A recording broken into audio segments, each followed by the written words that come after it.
Centre of mass lecture 10।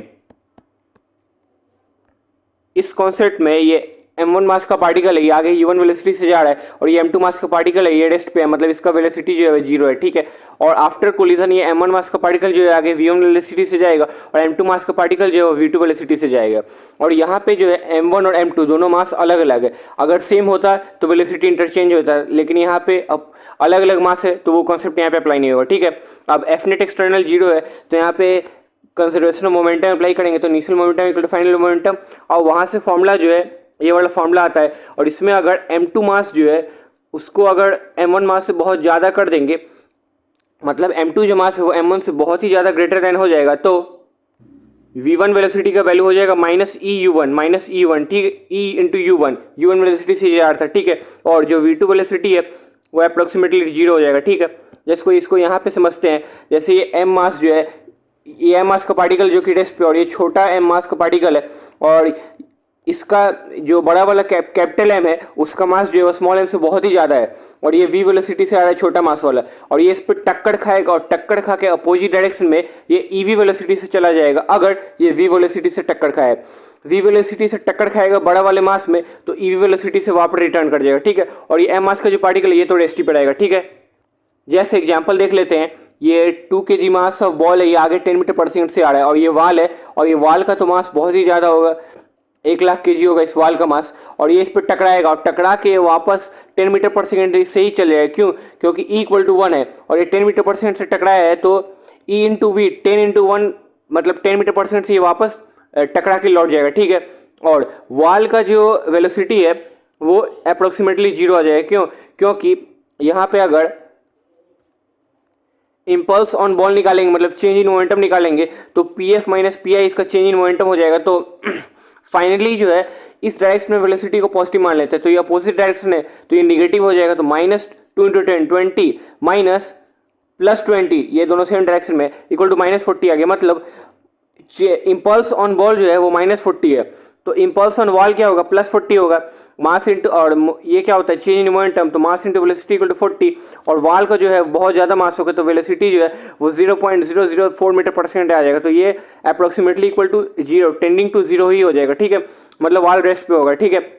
अब जैसे ये 2 kg मास ऑफ बॉल, ये 10 मीटर पर सेकंड से जा रहा है, और ये इस दीवार से जाकर टकराएगा, और इसका coefficient of restitution E equal to 1/2 दिया हुआ है, तो ये टकराएगा, और टक्कर खाने के बाद ये वापस लौट जाएगा E इंटू वी वेलोसिटी से, मतलब हाफ इंटू 10 5 मीटर पर सेकंड से वापस लौट जाएगा, ठीक है। और यहाँ पे निकालेंगे इम्पल्स जो कि चेंज इन मोमेंटम होता है, तो इस डायरेक्शन में पॉजिटिव मान लेते हैं, तो ये निगेटिव हो गया, तो -2 इंटू 5 -2 इंटू 10 तो -30 न्यूटन सेकंड ये आ गया इम्पल्स, ठीक है। अब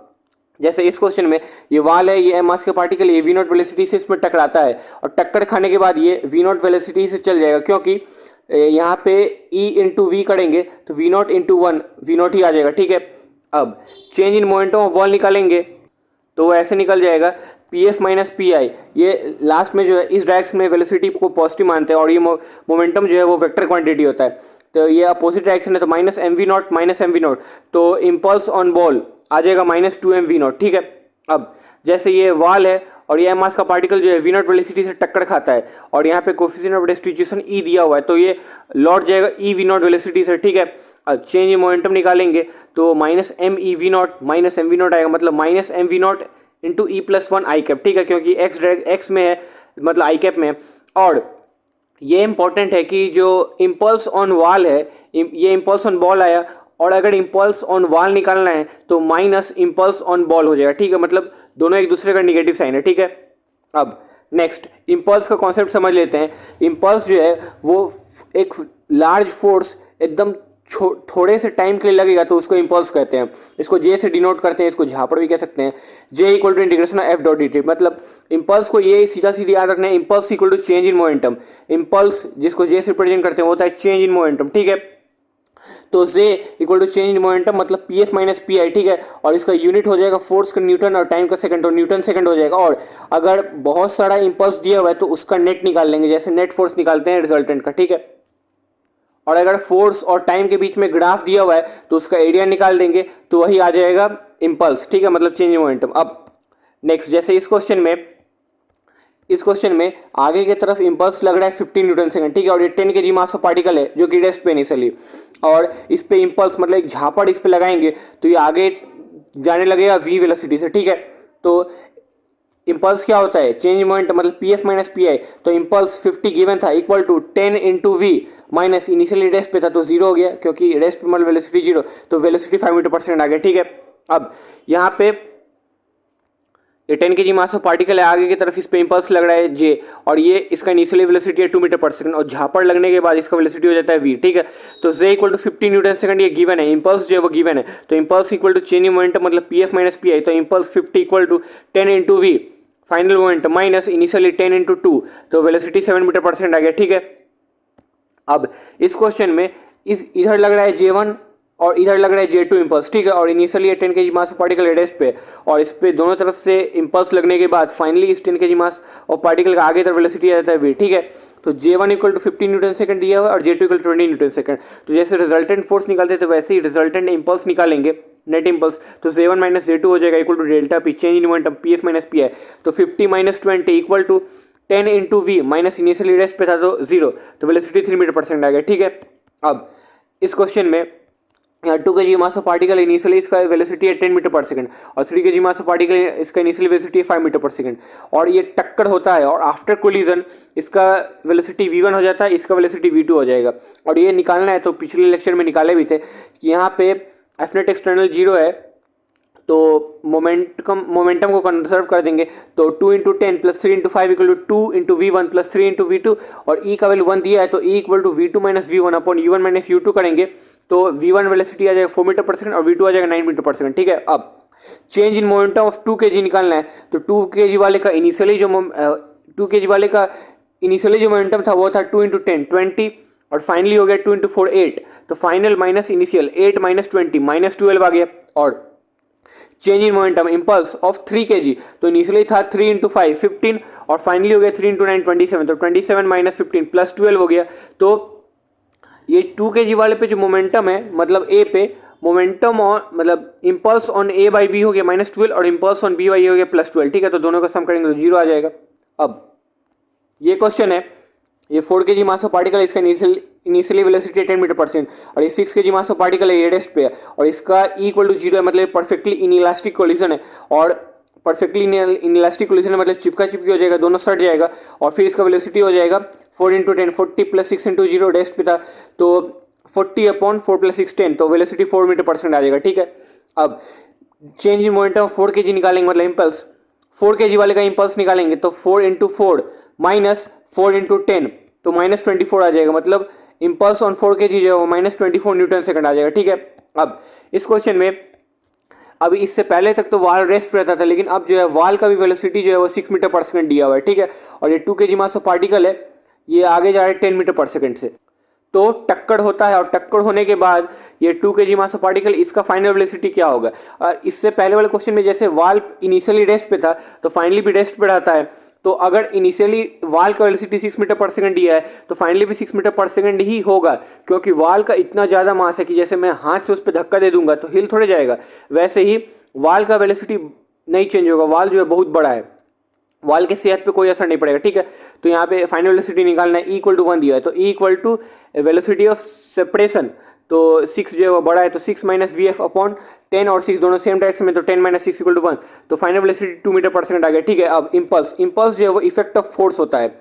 फोर्स से जो इफेक्ट लगता है उसको इंपल्स कहते हैं। इंपल्स ऑन बॉल मतलब change in momentum P F minus P I, तो इस डायरेक्शन में वेलोसिटी जो है वो प्लस लेते हैं, तो 2 इंटू 2 4 माइनस 2 इंटू 10, तो आ गया -16, ठीक है। और मोमेंटम जहाँ भी लेंगे तो इस डायरेक्शन में अगर वेलोसिटी को पॉजिटिव मान लेंगे तो अपोजिट डायरेक्शन में नेगेटिव मानेंगे, क्योंकि मोमेंटम जो है वो वेक्टर क्वांटिटी और वेलोसिटी का डायरेक्शन होता है, ठीक है। तो -16 न्यूटन सेकंड इसका आंसर आ गया। नेक्स्ट, अब इस क्वेश्चन में ये 2 kg मास ऑफ पार्टिकल है, इसका वेलोसिटी 10 मीटर पर सेकंड है, और ये वाल है, इसका वेलोसिटी दिया हुआ 6 मीटर पर सेकंड, और e इक्वल टू 1/2 दिया है, तो टक्कर खाने के बाद वेलोसिटी क्या होगा, तो e equal to 6 minus v upon दोनों सेम डायरेक्शन में 10 माइनस 6 4 इक्वल टू 1/2, तो वेलोसिटी 4 मीटर पर सेकंड आ गया, ठीक है। अब इस क्वेश्चन में 2 kg मास ऑफ पार्टिकल आगे जा रहा है 10 मीटर पर सेकंड से, और वाल जो है उसका इस डायरेक्शन में वेलोसिटी है 6 मीटर पर सेकंड, ठीक है। तो ये बॉल जाएगा इसमें टक्कर खाएगा और इधर ही चल जाएगा, तो इस डायरेक्शन में इसका वेलोसिटी क्या होगा, तो E equal to velocity of separation, अब तो v बड़ा हो जाएगा, तो v माइनस 6 अपॉन ये 10 और 6 दोनों अपोजिट डायरेक्शन में, तो रिलेटिव वेलोसिटी हो जाएगा 10 प्लस 6 16, तो वेलोसिटी आ जाएगा 14 मीटर पर सेकंड। ठीक है, अब नेक्स्ट इस क्वेश्चन में ये वाल जो है इसका ऊपर की तरफ वेलोसिटी है 20 मीटर पर सेकंड। ठीक है, और ये 2 kg मास ऑफ बॉल है, इसका नीचे की तरफ वेलोसिटी है 10 मीटर पर सेकंड, और ये टक्कर खाएगा उसके ऊपर ही चल जाएगा ना, क्योंकि वाल भी तो ऊपर ही जा रहा है, तो इसका फाइनल वेलोसिटी क्या होगा बॉल का टक्कर खाने के बाद। तो find final velocity of ball and impulse by ball on wall, तो E इक्वल टू 1/2 जो कि गिवन था, इक्वल टू ऊपर के डायरेक्शन में वेलोसिटी v और इधर 20 है, तो वेलोसिटी ऑफ सेपरेशन तो v माइनस 20 अपॉन 10 नीचे है 20 ऊपर है, तो दोनों अपोजिट डायरेक्शन में है, तो रिलेटिव वेलोसिटी होगा 10 प्लस 20 30, तो वेलोसिटी 35 मीटर पर सेकंड आ गया टक्कर खाने के बाद बॉल का। अब मोमेंटम मतलब इंपल्स ऑफ बॉल निकालना है, जे मतलब इंपल्स ऑफ बॉल, तो हो जाएगा final momentum minus initial momentum. तो अब ऊपर के तरफ वेलोसिटी को पॉजिटिव मान लिए कन्वेंशनल, ठीक है, तो नीचे की तरफ नेगेटिव हो जाएगा, तो फाइनल मोमेंटम जो है बॉल का वो नीचे की तरफ है 10 मीटर पर सेकंड वेलोसिटी, सॉरी ये तो इनिशियल था, टक्कर खाने के बाद ऊपर की तरफ फाइनल वेलोसिटी है मतलब पॉजिटिव, और मास है 2 kg, मास है 2 kg, तो 2 × 35 माइनस इसका इनिशियली इसका वेलोसिटी था 10 मीटर पर सेकंड नीचे, तो नीचे मतलब नेगेटिव हो गया, तो माइनस, यहाँ पे माइनस का ध्यान रखना है, 2 × 10 तो 90 आ जाता है। इसका कॉमन मिस्टेक यही होता है कि यहाँ पे माइनस नहीं लेता है और 50 मीटर पर सेकंड सब इसका आंसर निकाल लेता है, लेकिन होगा यहाँ पे 90 मीटर पर सेकंड, क्योंकि फाइनली इसका वेलोसिटी ऊपर था तो पॉजिटिवली और इनिशियली निगेटिव है तो माइनस लिए। ठीक है, तो इसका मोमेंटम ऑफ बॉल आ गया। अब ये इससे पहले जो भी हम लोग क्वेश्चन देख रहे थे उसमें जैसे मान लेते ये वाल है और ये m मास का पार्टिकल जो आ रहा है और v वेलोसिटी से टकराता है, और v वेलोसिटी से जैसे टकराता है e इंटू वी वेलोसिटी से वापस चल जाता है। अब इसको 90 डिग्री रोटेट कर देंगे तो अब ग्राउंड पे आ जाएंगे, तो ग्राउंड पे आ गए। ठीक है, अब मान लेते हैं यहाँ से कोई पार्टिकल को ड्रॉप करते हैं और वो गिरने से पहले उसका जो फाइनल वेलोसिटी होता है v0 होता है, तो अगर वो v0 वेलोसिटी से टकराएगा तो उठेगा वो e इंटू v0 वेलोसिटी से। ठीक है, तो अब मोमेंट यहाँ पे इम्पल्स बॉल निकालेंगे तो वो हो जाएगा m into v0 minus M v0, मतलब आ जाएगा इम्पल्स ऑन बॉल। ठीक है, तो खैर उससे मतलब नहीं है, v0 वेलोसिटी से टकराया तो e इंटू v0 वेलोसिटी से होता है। ठीक है, अब इसको एक्सटेंडेड करके देखते हैं कि मान लेते हैं यहाँ से किसी पार्टिकल को ड्रॉप करते हैं और v0 वेलोसिटी से टकराता है, तो टकराया, तो टकराने के बाद मतलब एक एरो नीचे और एक एरो ऊपर, इस समय जो है इंटू ई से मल्टीप्लाई करना है, तो v0 नीचे था, अब उठेगा कितना वेलोसिटी से, तो e इंटू v0 वेलोसिटी से उठेगा। ठीक है, यहाँ तक जाएगा और इसका फाइनली वेलोसिटी ऊपर 0 आ जाएगा हाईएस्ट पॉइंट पे। फिर ये नीचे गिरेगा और नीचे गिरते समय तो इसका वेलोसिटी सेम ही रहेगा। क्यों? क्योंकि ये समझ लेते हैं कि अगर यहाँ से किसी पार्टिकल को v वेलोसिटी से प्रोजेक्ट किए तो ये ऊपर जाएगा और नीचे जब आएगा तब भी ग्राउंड पे इसका वेलोसिटी सेम ही होगा। इसका वेलोसिटी अलग होता कब है? जब किसी टावर पर से सपोज इसको फेंके v वेलोसिटी से, तो ये तब जो ये नीचे आएगा तब इसका वेलोसिटी v नहीं होगा, तब कुछ अलग होगा, और तब जो होगा velocity with which it hit the ground तब आता है 2gh करके कुछ आता है। ठीक है, नहीं ये तो जब ड्रॉप करते हैं किसी पार्टिकल को तब velocity which with hit under 2gh होता है। मतलब ये समझना है कि अगर किसी टावर h हाइट के टावर से फेंक दिए तब v जो है यहाँ पे v नहीं होगा, लेकिन ग्राउंड से अगर फेंके हैं तो अगर v वेलोसिटी से फेंके हैं तो ग्राउंड पे टकराते समय भी इसका वेलोसिटी v ही होगा। ठीक है, तो ये EV0 वेलोसिटी से गया तो नीचे है EV0 वेलोसिटी से, यहाँ पे आया और टक्कर खाया तो एरो का साइन अब बदल रहा है, तो जैसे ही बदला अब इसको फिर से इससे मल्टीप्लाई कर देंगे तो e स्क्वायर v0 वेलोसिटी से ऊपर जाएगा, फिर टक्कर खाएगा, फिर ई क्यूब इंटू v0 वेलोसिटी से ऊपर जाएगा, फिर नीचे टक्कर खाएगा, फिर e इंटू 4 v0 वेलोसिटी से उठेगा। ठीक है, और यहाँ पे मान लेते हैं ये h इक्वल टू 20 मीटर है, तो v square equal to u square plus 2s लगाएंगे तो वेलोसिटी जिस नीचे टकराएगा, जिस वेलोसिटी से नीचे टकराएगा वो 20 मीटर पर सेकंड आ जाएगा। ठीक है, और e इक्वल टू 1/2 है, मतलब 20 से टकराएगा फिर 10 से उठेगा और फिर टकराएगा फिर 5 से उठेगा। ठीक है, सिमिलरली अब नेक्स्ट इस क्वेश्चन में देखते हैं, इसका एक्सटेंडेड वर्जन देखते हैं। और ये जो हम लोग इसको ऐसे कर रहे हैं ना, हम लोग जो इसको ऐसे करके दिखा रहे हैं, रियली में वो ऐसा होगा कि वो पार्टिकल नीचे गिरेगा फिर ऊपर जाएगा, फिर नीचे आएगा फिर इतना ऊपर जाएगा, फिर नीचे आएगा फिर इतना ऊपर जाएगा। ठीक है, मतलब एक ही यूनिट डायरेक्शन में ही ये होगा, लेकिन इसको सॉल्व करने के लिए हम लोग ऐसा डायग्राम बनाते हैं। ठीक है, अब मान लेते हैं ये मैक्सिमम डिस्प्लेसमेंट जो है ऊपर की तरफ है वो है एच मैक्स, ठीक है। अब वी नॉट वेलोसिटी से पार्टिकल को प्रोजेक्ट किया तो ये ऊपर जाएगा, फाइनली इसका वेलोसिटी जीरो हो जाएगा, फिर नीचे गिरेगा वी नॉट वेलोसिटी से, ये तो सेम होगा। अब ये टक्कर खाया और एरो का साइन नीचे था, अब ये उठेगा, एरो का साइन अपोजिट है, तब यहाँ पे ई से मल्टीप्लाई कर देंगे, e into we naught velocity से उठा, मैक्सिमम हाइट तक गया, फाइनल वेलोसिटी जीरो हुआ, फिर नीचे गिरेगा E into we naught velocity से, फिर टक्कर खाएगा, फिर उठेगा E square into we naught velocity से, फिर मैक्सिमम हाइट पे जाएगा, फिर नीचे गिरेगा E square into we naught velocity से, फिर उठेगा E cube into we naught velocity से, फिर नीचे आएगा E cube into we naught velocity से, ठीक है। अब यहाँ पे टाइम ऑफ फ्लाइट जो है वो हो जाएगा 2u by ji, 2u by जी आ जाएगा, और इस क्वेश्चन में u का वैल्यू वी नॉट है तो टाइम ऑफ फ्लाइट आ गया 2 इंटू वी नॉट बाई जी। अगर इस मोशन में अगर time of flight T not है तो यहाँ पे हो जाएगा ए इंटू टी नॉट, यहाँ पे हो जाएगा E square into T not, यहाँ पे हो जाएगा E Q into T not, मतलब ई से सब्सिक्वेंटली मल्टीप्लाई करते जा रहे हैं, ठीक है। और अगर maximum height attend by the particle जो है वो होता है यू स्क्वायर अपॉन 2g, और यहाँ पे u equal to v naught है तो we not square upon 2g हो गया। तो अगर यहाँ पे एच नॉट है तो यहाँ पे हो जाएगा E square into H naught, यहाँ पे हो जाएगा E to the power 4 into H naught, यहाँ पे हो जाएगा E to the power 6 into H naught. मतलब मैक्सिमम हाइट अटेंड के लिए हम लोग ई स्क्वायर से मल्टीप्लाई कर रहे हैं,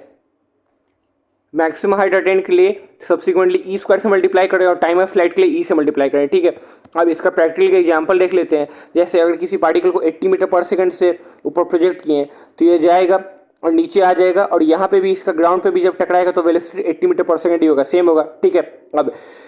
एक एक्सेलरेशन जो है वो होगा -10 जी इक्वल टू -10 होता है, 1 सेकंड में वेलोसिटी 10 कम होता है तो 8 सेकंड में 80 कम होगा, तो यहाँ पे और जितना जाने में लगा उतना ही आने में लगा तो टाइम ऑफ फ्लाइट जो है वो 16 हो जाएगा, ठीक है। अब यहाँ पे 80 से टकराएगा और उठेगा 80 इंटू 1/2, 40 मीटर पर सेकंड से उठा, फाइनली ऊपर गया, अब नीचे जब टकराएगा तो 40 मीटर पर सेकंड से टकराएगा, और फिर जब उठेगा तो 40 इंटू 1/2 20 मीटर पर सेकंड से उठेगा, अब मैक्सिमम डिस्प्लेसमेंट हाइट पे जाएगा, फिर नीचे आएगा 20 मीटर पर सेकंड से, ठीक है। अब यहाँ पे टाइम ऑफ फ्लाइट निकालना है तो हो गया 40/10 इंटू 2 तो आ गया 8 सेकंड, और यहाँ पे निकालना है तो 20/10 इंटू 2 तो 4 सेकंड आ गया। तो यहाँ पे टाइम ऑफ फ्लाइट था 16 सेकंड, यहाँ पे 8 सेकंड, ये था 4 सेकंड, ठीक है। और यहाँ पे इनिशियली अगर टी इक्वल टू 0 मान लेंगे तो टोटल टाइम इसको जो कवर करने में लगा वो हो जाएगा 28 सेकंड, ठीक है। 16 + 8 24 + 4 28 सेकंड। अब नेक्स्ट क्वेश्चन, अब इस क्वेश्चन में ये एक पार्टिकल है उसको 100 मीटर पर सेकंड वेलोसिटी से प्रोजेक्ट कर देते हैं at angle 53 degree with horizontal, ठीक है। तो इसका एक्स में कंपोनेंट हो जाएगा 60 और वाई में कंपोनेंट हो जाएगा 80, ठीक है। और ये जब ये पैराबोलिक मोशन करके यहाँ पे टकराएगा तो इसका एक्स डायरेक्शन में तो कोई फोर्स ही नहीं लग रहा है और ना ही एक्सेलरेशन है, तो एक्स डायरेक्शन में हॉरिजॉन्टल वेलोसिटी जो है वो सेम ही रहेगा, वो ऑलवेज सेम होगा। ये प्रोजेक्टाइल मोशन भी देखे थे, मतलब यहाँ 60 है तो यहाँ भी 60 होगा, यहाँ भी 60 होगा, यहाँ भी 60 होगा, हर टाइम पे हर इंस्टेंट पे 60 मीटर पर सेकंड होगा हॉरिजॉन्टल वेलोसिटी एक्स में, ठीक है। अब यहाँ पे 60 होगा और ये टकराएगा तो नीचे की तरफ यहाँ पे इसका वेलोसिटी 80 होगा, ठीक है। तो नीचे की तरफ 80 था, अब ऊपर की तरफ जब उठेगा तो इसका वेलोसिटी होगा ई इंटू वी, मतलब 1/2 इंटू 80, 40 मीटर पर सेकंड से उठेगा, ठीक है। और ये उठा और ये फिर जब नीचे जाएगा तो इसका नीचे की तरफ वेलोसिटी होगा 40 मीटर पर सेकंड, और फिर टकरा के जब फिर उठेगा तो उठने के लिए 40 इंटू 1/2 20 मीटर पर सेकंड से उठेगा, फिर टकराएगा, फिर 10 मीटर पर सेकंड से उठेगा, ठीक है। तो पूछ रहा है when and where particle will strike the ground fourth time कहाँ पे ग्राउंड पर टकराएगा, तो पहला बार यहाँ टकराएगा, दूसरा बार यहाँ, तीसरा बार यहाँ, चौथा बार जो यहाँ पे पार्टिकल टकराएगा, ठीक है। तो टाइम ऑफ फ्लाइट निकालना है तो उसका तो 80/10 इंटू 2 16 सेकंड है, यहाँ का 8 सेकंड है, यहाँ का 4 सेकंड है, यहाँ का 2 सेकंड है। तो 4th सेकंड के लिए टाइम कितना लगा, तो 16 + 8 + 4 + 2 30 सेकंड लगा, टाइम ऑफ फ्लाइट हो गया 30 सेकंड, ठीक है। अब पूछ रहा है वेयर विल पार्टिकल कहाँ पे स्ट्राइक करेगा, तो डिस्टेंस पूछ रहा है, तो ये वाला जो डिस्टेंस निकालना है हॉरिजॉन्टल डिस्टेंस, इसको रेंज निकाल लेंगे तो वो डिस्टेंस भी निकल जाएगा। और रेंज क्या निकलता है, velocity in x direction into time of flight, तो वेलोसिटी इन एक्स डायरेक्शन क्या है 60 और इंटू टाइम ऑफ फ्लाइट है 30, तो 60 into 30 equal to 1800 metre range आ गया और एक्स इक्वल टू 1800 मीटर आ गया, ठीक है। अब ये पहला पार्ट हो गया इस क्वेश्चन का। अब सेकंड पार्ट में पूछ रहा है फाइंड लोकेशन, मतलब XY कोऑर्डिनेट ऑफ पार्टिकल और वेलोसिटी भी at time 20 second and 22 second, ठीक है। तो इसको नेक्स्ट स्लाइड पे देखते हैं। टाइम 20 सेकंड पे पूछ रहा है क्या पूछ रहा है टाइम 20 सेकंड पे, लोकेशन और वेलोसिटी पूछ रहा है, ठीक है। तो यहाँ से 16 सेकंड हो गया, टी इक्वल टू 16 सेकंड हो गया, 24 सेकंड हो गया, तो 16 + 4 20 + 4 24, तो ये मिड में टाइम 20 सेकंड पे पार्टिकल जो यहाँ पे होगा, ठीक है। तो ये मैक्सिमम हाइट पे होगा, तो मैक्सिमम हाइट के लिए होता है फॉर्मूला u²/2g, तो हॉरिजॉन्टल मतलब वर्टिकल में इसका वेलोसिटी क्या है 40, और यहाँ से टकराएगा फिर उठेगा ना 20 से, तो यहाँ पे तो 40 है, तो 40 स्क्वायर अपॉन 2 इंटू 10 तो आ गया 80 मीटर। ठीक है, तो ये 80 मीटर आ गया, इसका वाई कोऑर्डिनेट आ गया 80 मीटर। अब इसका एक्स में वेलोसिटी, एक्स में निकालना है डिस्टेंस, तो x के लिए velocity in horizontal direction 60 into time of flight, तो ये 20 सेकंड पे पूछ रहा था, 60 इंटू 20 1200 मीटर हो गया। तो लोकेशन जो इस पार्टिकल का है वो एक्स वाई के टर्म में निकालना है, तो वो हो जाएगा 1200 और 80, 1200 और 80, ये आ गया इसका लोकेशन। ठीक है, अब t इक्वल टू 22 सेकंड पे निकालना है, तो यहाँ पे तो x equal to 60 into 22 range निकल जाएगा, velocity in x direction time of flight 1320 आ गया। ठीक है, अब y इक्वल टू निकालना है, तो यहाँ पे लोकेशन ऑफ पार्टिकल के लिए s equal to ut plus half d square use करते हैं। ठीक है, टाइम 22 सेकंड पे निकालना है, तो 22 सेकंड के लिए 22 माइनस 16 इक्वल टू 6 और 16 माइनस 16 इक्वल टू 0, तो यहाँ तक तो आएगा। ठीक है, अब यहाँ से एक नया प्रोजेक्टाइल स्टार्ट होगा जिसमें हम लोग को टाइम 6 सेकंड पे पार्टिकल का लोकेशन निकालना है, तो s equal to ut plus half d square, तो u में वेलोसिटी क्या है 40 into 6 minus half into 10 into 6 कर, तो 60 आ गया, तो इसका कोऑर्डिनेट आ गया 1320, 60। ठीक है, टाइम 22 सेकंड पे। नेक्स्ट, अब इस क्वेश्चन में ये तो जेई एडवांस का कॉन्सेप्ट हो गया कि जैसे मान लेते हैं कि ये अगर वेज ऐसे रख देंगे और यहाँ से किसी पार्टिकल को ड्रॉप करेंगे, तो वर्क एनर्जी थ्योरम से ये वाला वेलोसिटी निकाल लेंगे, और यहाँ से जब गिरेगा तो इसको ये एज्यूम कर लेंगे कि ये 20 मीटर हाइट ऑफ टावर से गिर रहा है, और फिर जब टकराएगा तो यहाँ पे यहाँ से नीचे इसका वेलोसिटी 20 मीटर पर सेकंड है, तो टकराएगा, और ई का वैल्यू अगर दिया हुआ है हाफ, तो 20 इंटू 1/2 10 मीटर पर सेकंड से ये फिर उठेगा, फिर यहाँ गिरेगा, फिर उठेगा 5 मीटर पर सेकंड से, सिमिलरली 5/2 यहाँ पे उठेगा 2.5 मीटर पर सेकंड से। ठीक है, और अगर सेकंड कोलिजन पे चेंज इन मोमेंटम पूछेगा तो टकरा रहा है और फिर उठ रहा है, तो फाइनली है 5, तो 5 इंटू 2 10 माइनस ऊपर की तरफ पॉजिटिव है माइनस 2 इंटू 10, तो इम्पल्स जो है वो 30 आ जाएगा क्योंकि मास 20 के जीता। ठीक है, तो ये सब तो जेई एडवांस का कॉन्सेप्ट हो गया जिसमें वेज, ये मोशन इन ए प्लेन, और यहाँ पे कोफिशिएंट ऑफ रेस्टिट्यूशन, सारा चीज़ इसमें लग गया सेंटर मास का। ठीक है, तो लेक्चर 10 कंप्लीट हो गया। Thank you.